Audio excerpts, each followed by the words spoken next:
News 18 India. पहाड़ों पर बर्फ की सफेद चादर बिछ गई है। उत्तराखंड, हिमाचल प्रदेश और जम्मू कश्मीर में बर्फबारी हो रही है, जिससे कि वहां पर ठिठुरन बढ़ गई। उत्तराखंड के औली, मनाली, गंगोत्री धाम, बद्रीनाथ धाम में बर्फबारी हुई, जिससे कि वहां के नजारे और भी मनमोहक हो गए हैं। वहीं सड़कों पर भी बर्फ की मोटी चादर बिछी हुई दिखाई दी। कश्मीर से लद्दाख तक बर्फबारी के बाद सड़कें सफेद चादर में, घर, मकान, दुकान और बद्रीनाथ, केदारनाथ धाम में भी बर्फबारी के बाद मनमोहक नजारे देखने को मिले। तो पहाड़ पर बर्फबारी की वजह से सफेद चादर बिछी हुई दिखाई दी है। जहां पर्यटकों के चेहरे खिले हुए हैं, वहीं पर्यटन व्यापारियों के चेहरे और ज्यादा खिले हुए हैं। फिलहाल उत्तरकाशी का रुख इस वक्त पर्यटक कर रहे हैं। पहाड़ों पर बर्फ की सफेद चादर। उत्तराखंड, हिमाचल प्रदेश और जम्मू कश्मीर में बर्फबारी हो रही है, जिससे कि वहां पर ठिठुरन और ज्यादा बढ़ गई है। हालांकि पर्यटक खुश दिखाई दे रहे हैं। स्नोफॉल का लुत्फ उठाते हुए पर्यटक दिखाई दिए। उत्तराखंड के औली में, मनाली में, गंगोत्री धाम में, बद्रीनाथ धाम में बर्फबारी हुई और इसके बाद से वहां के नजारे और ज्यादा मनमोहक हो गए। औली में कई लोग स्कीइंग करते हुए भी दिखाई दिए। वहीं सड़कों पर भी बर्फ की मोटी सफेद चादर बिछी हुई दिखाई दी। ये 5 तस्वीरें आपकी टीवी स्क्रीन पर आप देख रहे हैं, चमोली उत्तराखंड से हैं। वहीं औली उत्तराखंड पे, जहां पर पहाड़ों पर सफेद चादर बिछी हुई है। मौसम ने किस कदर करवट बदली है, उत्तरकाशी की तस्वीरें भी बता रही हैं। वहीं सैलानियों में खुशी देखी जा रही है।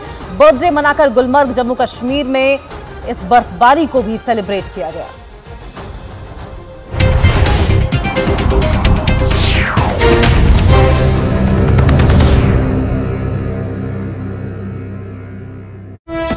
सिर्फ और सिर्फ बर्फ ही नजर आई, लेकिन जम्मू कश्मीर के लोगों के लिए परेशानी उस वक्त बढ़ गई जब मौसम विभाग ने वहां भारी बर्फबारी का अलर्ट जारी कर दिया।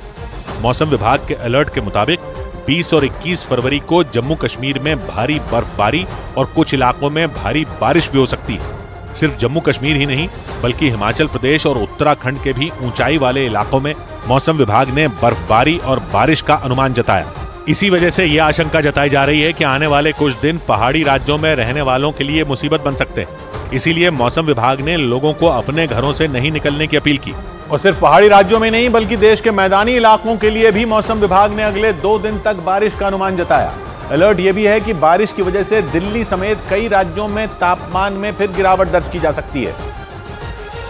और अगर ऐसा हुआ तो फिर पूरे उत्तर भारत में ठंड वापस आ जाएगी। मौसम विभाग की तरफ से जो अलर्ट जारी किया गया, उसके मुताबिक अगले 2 दिन यानी 20 और 21 फरवरी को दिल्ली, हरियाणा, राजस्थान, पंजाब, उत्तर प्रदेश और बिहार में बारिश हो सकती है। अनुमान ये भी जताया गया कि बारिश की वजह से इन राज्यों में तापमान में गिरावट दर्ज की जाएगी, जिसकी वजह से लोगों को एक बार फिर ठंड से दो चार होना पड़ सकता है।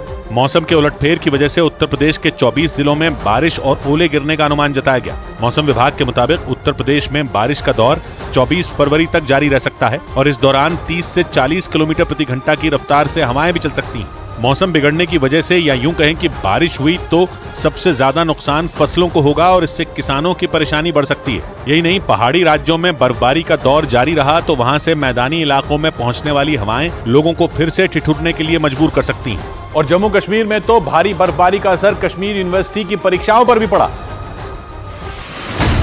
जम्मू कश्मीर में लगातार हो रही बारिश और बर्फबारी की वजह से सुबह होने वाली कश्मीर यूनिवर्सिटी की सभी परीक्षाओं को स्थगित कर दिया गया। कश्मीर यूनिवर्सिटी की ओर से जानकारी दी गई कि नई तारीखों की घोषणा बाद में की जाएगी। उत्तर प्रदेश के संभल में प्रधानमंत्री नरेंद्र मोदी ने कल्की धाम के शिलान्यास समारोह में कल्की धाम ट्रस्ट के अध्यक्ष आचार्य प्रमोद कृष्णम की खूब तारीफ की। इसके साथ ही उन्होंने विपक्ष पर हमला बोलते हुए उन पर हिंदू विरोधी होने का आरोप लगाया। प्रमोद कृष्णम को हाल ही में कांग्रेस ने पार्टी से निकाल दिया था। कल्की मंदिर के लिए इन्हें पिछली सरकारों से लंबी लड़ाई लड़नी पड़ी, कोर्ट के चक्कर भी लगाने पड़े। जम्मू कश्मीर के पूर्व मुख्यमंत्री फारूक अब्दुल्ला ने गुलाम नबी आजाद के पीएम से मिलने वाले बयान पर हैरानी जताई। इससे पहले गुलाम नबी आजाद ने दावा किया कि फारूक अब्दुल्ला ने बीती रात प्रधानमंत्री नरेंद्र मोदी और अमित शाह से मुलाकात की। वज़ीर आज़म से मिलना है या अमित शाह साहब से मिलना है तो मैं दिन को मिलूंगा, रात को क्यों मिलूं? पटना में मुख्यमंत्री नीतीश कुमार नई लग्जरी इलेक्ट्रिक कार से विधानसभा पहुंचे। हाल ही में नीतीश सरकार ने पर्यावरण को लेकर जागरूकता फैलाने के लिए सभी मंत्रियों को इलेक्ट्रिक गाड़ियां दी थी। इधर सुप्रीम कोर्ट से कर्नाटक के मुख्यमंत्री सिद्धरमैया को 2022 में हुए प्रदर्शन के एक मामले में राहत मिल गई।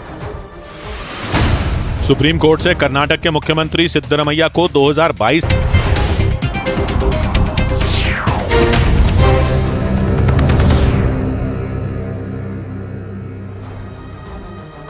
आज केंद्रीय मंत्री अमित शाह राजस्थान के दौरे पर रहेंगे। अमित शाह राजस्थान में लोकसभा चुनाव का बिगुल फूंकेंगे।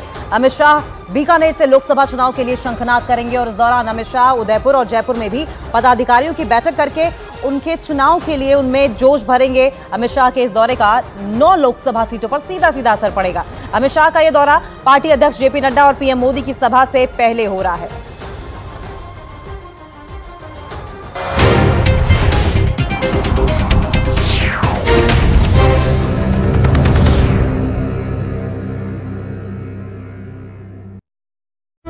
मामले में बड़ी राहत मिली।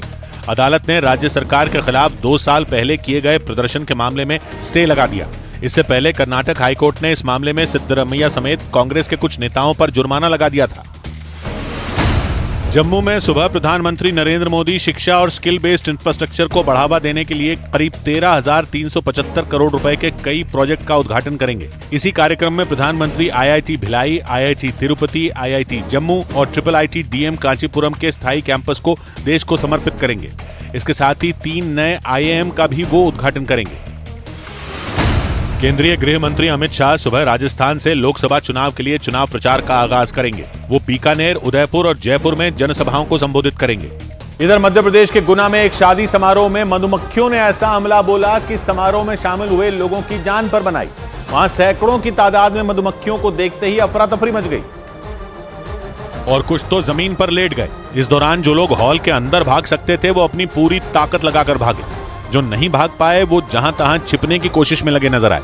कोई पेट के बल जमीन पर लेट गया तो किसी ने कपड़े से अपने मुंह को ढक लिया, क्योंकि अचानक वहां पहुंची मधुमक्खियों ने तांडव मचा दिया। जैसे ही मधुमक्खियों ने वहां हमला बोला, मेहमानों से भरा वो ग्राउंड सेकंडों में खाली हो गया।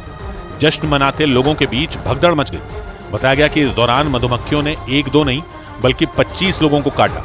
इनमें 3 लोगों की हालत तो इतनी खराब हो गई कि उन्हें आईसीयू में भर्ती कराना पड़ा। इस बीच केरल में हाथियों के हमले से लोगों की मौत के मुद्दे पर सियासी बवाल बढ़ गया। केरल के वायनाड में हाथियों के हमले में 10 फरवरी को वन विभाग के अजीश नाम के कर्मचारी और 17 फरवरी को एक गाइड की मौत हो गई थी। इसके बाद केरल के राज्यपाल वायनाड जाकर मृतकों के परिवार से मिले, लेकिन वायनाड से लौटते हुए कन्नूर में उनका सामना लेफ्ट के छात्र संगठन एसएफआई से हो गया और उनका विरोध देखकर राज्यपाल आरिफ मोहम्मद खान का पारा चढ़ गया। उन्होंने गाड़ी रोकी और उतरकर एसएफआई कार्यकर्ताओं को चुनौती दी। उन्होंने पहले तो उन्हें वहां से जाने को कहा और जब विरोध शांत नहीं हुआ तो वो भड़क गए। आरिफ मोहम्मद खान इसलिए भड़के क्योंकि पुलिस ने पूरा जोर लगा दिया, लेकिन लेफ्ट के छात्र संगठन एसएफआई के कार्यकर्ता काबू में नहीं आए। वो काले झंडे लेकर राज्यपाल की गाड़ी के आगे खड़े होने की कोशिश करते रहे। ये देखकर राज्यपाल आरिफ मोहम्मद खान को गुस्सा आ गया। उन्होंने प्रदर्शनकारियों को सीधी चुनौती दी। आरिफ मोहम्मद खान रात में कन्नूर के रास्ते वायनाड गए थे और हाथियों के हमले में मारे गए लोगों से मिलकर वो उसी रास्ते लौटे और एक बार फिर उनका विरोध हुआ। इससे पहले रात में भी उनके काफिले को काले झंडे दिखाए गए। केरल में ये सारा बवाल हाथियों के उत्पात की वजह से हुआ, क्योंकि वायनाड के लोगों ने केरल सरकार पर उनकी समस्या का हल नहीं निकालने का आरोप लगाया था। इसी के बाद केरल के राज्यपाल वायनाड रवाना हो गए, लेकिन रास्ते में ही लेफ्ट के छात्र संगठन एसएफआई ने उनका विरोध किया और उनके काफिले को काले झंडे दिखाए।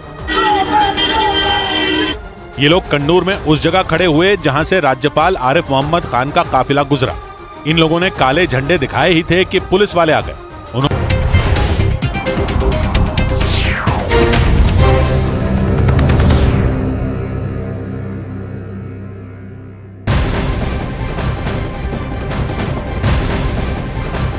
और एक ब्रेकिंग न्यूज सामने आ रही है। संदेश खाली से जुड़ी एक और ब्रेकिंग न्यूज है और संदेश खाली घटना को लेकर एनआईए तफ्तीश की तैयारी में है। सूत्रों के मुताबिक केंद्र सरकार के पास इस घटना को लेकर उच्च स्तरीय जांच की मांग जो कि बीजेपी नेताओं की ओर से की गई है, उसके बाद ये मामला एनआईए को दिया जा सकता है। खबर इस बात की है कि राष्ट्रीय महिला आयोग, राष्ट्रीय अनुसूचित जाति आयोग और अन्य एजेंसियों द्वारा केंद्र सरकार को मुहैया करवाई गई जो सूचना है उसके आधार पर एनआईए की जांच का फैसला आ सकता है। संदेश खाली से जुड़ी ब्रेकिंग न्यूज ये है कि एनआईए तफ्तीश की तैयारी में है। सूत्रों के मुताबिक केंद्र सरकार के पास इस घटना को लेकर उच्च स्तरीय जांच की मांग जो कि बीजेपी नेताओं की ओर से की गई है, उसके बाद ये मामला एनआईए को दिया जा सकता है। और खबर इस बात की भी है कि राष्ट्रीय महिला आयोग, राष्ट्रीय अनुसूचित जाति आयोग और अन्य एजेंसियों द्वारा केंद्र सरकार को मुहैया करवाई गई सूचना के आधार पर एनआईए की जांच का फैसला लिया जा सकता है।